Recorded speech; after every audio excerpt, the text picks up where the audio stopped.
तो एडवोकेट आलोक श्रीवास्तव जो कि एक बहुत ही बड़े एडवोकेट है और जो सुप्रीम कोर्ट में काम करते गोल्ड मेडलिस्ट है, इन्होंने हमारा सपोर्ट के लिए एजुकेशन मिनिस्ट्री को एक लेटर लिखा था जिसमें कि इन लोगों ने मेंशन करा था कि नीट और जेईई को पोस्टपोन करवाना चाहिए, पर एचआरडी मिनिस्टर की तरफ से कोई भी बयान नहीं आया। देखिए, इन्होंने अपने ट्वीट में मेंशन करा है कि किस तरह से कोविड केसेस बढ़ रहे हैं और उसके कारण जो है एग्ज़ाम्स को नहीं कंडक्ट कराया जा सकता, सेफली किसी को भी एग्ज़ाम्स को नहीं कंडक्ट कराया जा सकता और स्ट्रेस लेवल और एंजाइटी लेवल काफ़ी ज़्यादा बढ़ रहा है बच्चों में। इसी के कारण एग्ज़ाम्स को पोस्टपोन करना चाहिए, क्योंकि कोविड के केसेस के कारण जो एग्ज़ाम पोस्टपोन हुआ है उसके कारण बच्चों में मेंटल स्ट्रेस और डिप्रेशन की काफ़ी समस्याएं देखी जा रही है।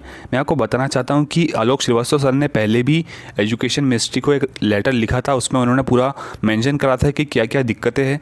फिर भी उनकी तरफ से HRD minister doctor Ramesh Pokhriyal Nishank की तरफ से कोई भी रिप्लाई नहीं आया। तो इसी कारण आज जो है फाइनली पटिशन फाइल करने जा रहे हैं सर, और हमें सपोर्ट करना चाहिए इस मूवमेंट को। अगर आप चाहते हैं कि नीट पोस्टपोन हो तो फिर आप इस मूवमेंट को सपोर्ट कर सकते हैं ट्विटर पे जा कर के अपना ट्वीट लिख करके, और hashtag postpone JEE postpone NEET आप कर सकते हैं। और यार सब लोग एक साथ ट्वीट करेंगे तो हो सकता है कि एक बड़ा मूवमेंट चले और इसी के कारण कोई बड़ा चेंजेस हमें देखने मिल सके, क्योंकि हम यही चाहते हैं कि एग्ज़ाम सेफली हो और हर बच्चा जो भी एग्ज़ाम देने जाए वो पूरा स्ट्रेस फ्री होके जाए और अपना एग्ज़ाम में बेस्ट परफॉर्म करे। क्योंकि आपको भी पता है कि यार आप मास्क लगा के जाएंगे या फिर कोई भी दूसरी जैसे सोशल डिस्टेंसिंग फॉलो करना है, ये सारी चीज़ें अगर आप अपने ध्यान में रखेंगे तो कहीं ना कहीं इसका आपका एग्ज़ाम पे इम्पैक्ट आएगा। तो फिर क्यों ना हम एग्ज़ाम को तभी ले जब पूरी सेफ कंडीशन हो और आप फ्रीली एग्ज़ाम देने जा सके, या फिर ऐसा कोई दूसरा रास्ता निकाले जिसके थ्रू आप एग्ज़ाम कंडक्ट करा सके और उससे इवैल्यूएशन सिस्टम पे कोई फ़र्क ना पड़े। तो इसी रास्ते के लिए आलोक श्रीवास्तव सर ने आज पटिशन फाइल करने का सोचा है और आज बिल्कुल पटिशन फाइल हो जाएगा। जो भी अपडेट्स आएंगे मैं आपको इस चैनल पे दूंगा। थैंक यू वेरी मच ये वीडियो लास्ट तक देखने के लिए। उसको कैसे बढ़ाया जाए, तो 1000 रास्ते हैं। गूगल के ऊपर जाकर के आप सर्च करो how to increase your concentration power, आपको टिप्स मिलती चली जाएंगी। उन टिप्स में से जो अच्छी लगती है उसको इंप्लीमेंट करते चले जाओ, कंसंट्रेशन पावर्स बढ़ जाएंगी। लेकिन ये भी प्रॉब्लम की जड़ नहीं है। जड़ ये है कि हमारा इंटरेस्ट क्यों नहीं है पढ़ाई के अंदर। हमारा इंटरेस्ट ही नहीं है।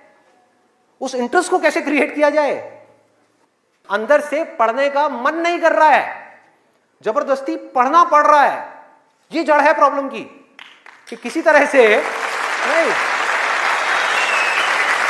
अगर आपको पार्क में जाकर के खेलना है तो उसके लिए किसी मोटिवेशन सेशन की जरूरत है क्या? नहीं है। आप जाओगे जाकर के पार्क में खेलोगे।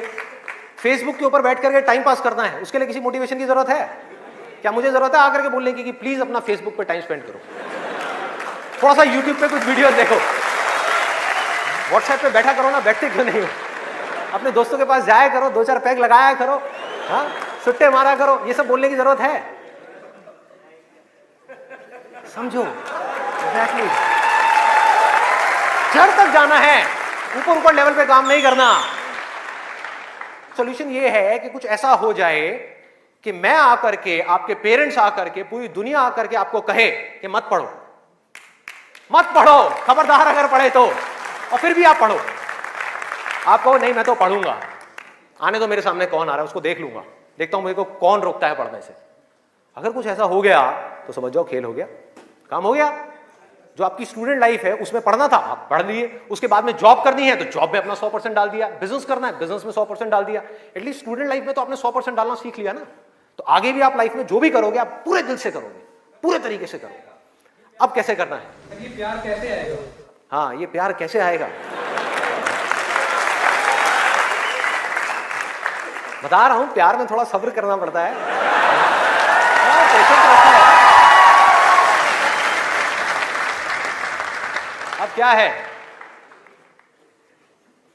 अब क्या है इसका सलूशन? बहुत आसान है, बहुत आसान है। मैं इतना इसलिए बोल रहा हूं, इतना बेस इसलिए बना रहा हूं ताकि जो मैं एक लाइन में बोलने वाला हूं उसको तो मैं सेशन के शुरू में भी बोल सकता था और बोल करके खत्म कर सकता था। लेकिन होगा क्या कि अब इतना सुनने के बाद में अब आपके अंदर से आ गया ना, सबके अंदर से आवाज आ रही, अरे बोलना, बोल क्यों नहीं रहा, क्यों घुमा रहा है गोल गोल?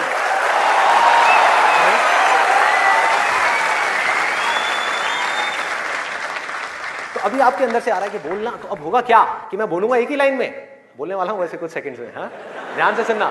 बोलूंगा एक ही लाइन में, लेकिन आप पूरी तरह से अलर्ट हो जाओगे, पूरी तरह से अवेयर हो जाओगे, आप सुनने के लिए पूरी तरीके से तैयार होगे। नहीं तो क्या होता अगर मैं ये सब नहीं करता और वैसे ही बोल देता, आप कहते हैं हाँ सुन लिया, समझ आ गया, बात खत्म, दी एंड। आप यहां से निकलोगे, फिर जाकर के कोई नया नुस्खा ढूंढने की कोशिश करोगे, आप कहोगे हाँ ठीक है ये बात तो समझ आ गई, चल अब कुछ और देखते हैं, अब कुछ और करते हैं। ऐसे ही होता है कि जो बात समझ आ गई उसके बाद में हमने कहा उस पर क्या काम करना है, तो मैं सोच रहा हूँ मैं बधाई देता हूँ, नहीं तो मेरी पिटाई हो जाएगी। हाँ? लोग बौखला जाएंगे, वहां से उठ करके आया बे बोलना तेरी तो।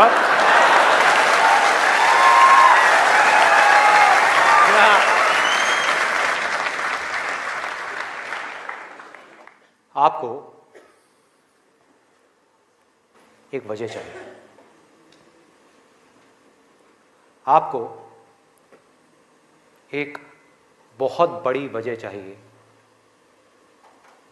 पढ़ने के लिए। अरे यही जड़ है भाई, आपके पास कोई बहुत बड़ी वजह ही नहीं है पढ़ने की, कोई वजह ही नहीं है उन सारे एडिक्शंस को छोड़ने की जिन्होंने आपको जकड़ रखा है, कोई वजह ही नहीं है अपनी बड़ी से बड़ी आदतों को बदलने की, जो आदतें पड़ गई हैं। आदतें क्या है? ना पढ़ने की, एक नई आदत डालनी पड़ेगी, वो है पढ़ने की। उसके लिए कोई वजह तो चाहिए, और बहुत बड़ी वजह चाहिए, तभी आप उस पर एक्ट करोगे, नहीं तो क्यों करोगे? आप कहोगे ठीक है जिंदगी चल तो रही है, चलती रहेगी ना, क्या फर्क पड़ रहा है, क्या जा रहा है। एक्सक्यूजेस बनाते रहोगे कि इस वजह से नहीं हो रहा, उस वजह से नहीं हो रहा, उस वजह से नहीं हो रहा, जबकि अंदर से आपको भी पता होगा कि ये सब एक्सक्यूजेस हैं, असली कहानी कुछ और है। तो वजह चाहिए। वजह क्यों चाहिए? आप इमेजिन करो कि आप एक डेजर्ट में हो, रेगिस्तान में हो और खो गए हो, रास्ता भूल गए, एक दिन निकल गया, 2 दिन निकल गए, क्या होगा ऐसे में? प्यास से तड़प रहे होगा ना। इमेजिन करो उस सिचुएशन को, just imagine what I am saying कि 2 दिन हो गए हैं, आपने पानी की एक बूंद भी नहीं पी है, ऊपर से डेजर्ट जहां पर कोई छाया भी नहीं है, भागे जा रहे हो इधर से उधर, चले जा रहे हो, हिम्मत नहीं है, बुरी हालत हुई पड़ी है और मरने लायक हालत है। उस वक्त आपके दिमाग में क्या चल रहा होगा? सिर्फ पानी, कि कहीं से पानी की एक बूंद मिल जाए, सिर्फ एक बूंद मिल जाए कहीं से पानी की। मुंह सूख गया है, अंदर तक सब कुछ सूख गया है, बुरी हालत हुई पड़ी है। उस वक्त आप क्या करोगे? क्या पियोगे? टॉयलेट पिएंगे। Let's give a big hand for him. और ये कुछ थ्योरेटिकल बात नहीं है, जो भी लोगों के साथ में ये चीज हुई है उनके एक्सपीरियंसेस जाकर के आप पढ़ लो, आपको समझ आ जाएगा। टॉयलेट जिसको हम वेस्ट समझते हैं, वो भी एक एक बूंद उसकी भी कीमती हो जाती है, जो आप में से कोई अभी सपने में भी करने की नहीं सोच सकता। अभी कोई यहां से बाहर जाकर के अपना टॉयलेट पिएगा? कोई है तैयार है? एनीबडी? कोई नहीं। क्यों? कोई वजह ही नहीं है। There is no reason, there is no reason. क्यों पिए भाई? मैं पागल हूं क्या? हाँ मैं पागल हूं जाकर के जबरदस्ती अपना टॉयलेट पीऊं? लेकिन अगर वो वजह बड़ी हो तो आप पानी क्या, खून भी पी जाओगे।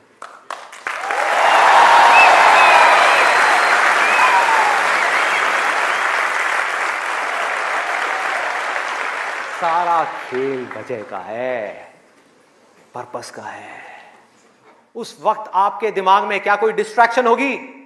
यस और नो? कोई डिस्ट्रैक्शन नहीं होगी। आपका सिर्फ एक गोल होगा, वो होगा पानी, और कुछ भी नहीं।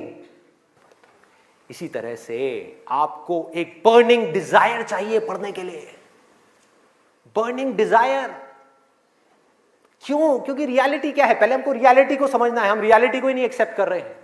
रियलिटी क्या है कि अगर आपके 5 सब्जेक्ट्स हैं तो ज्यादातर जो यहां पर स्टूडेंट्स हैं उनको 5 ही पसंद नहीं होंगे। रियलिटी है।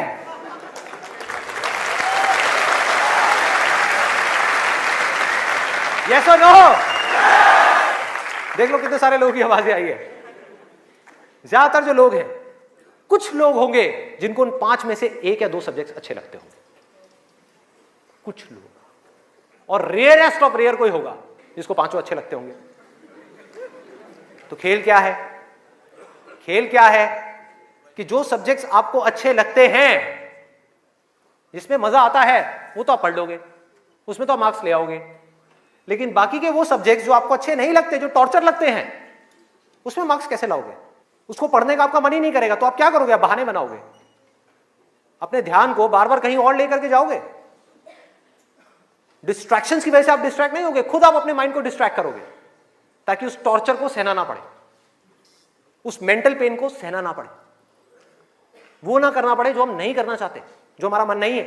लेकिन रियलिटी क्या है कि आपको पांचों सब्जेक्ट्स में पढ़ाई करनी ही पड़ेगी, चाहे आप चाहो या ना चाहो। कितना खतरनाक है देखो।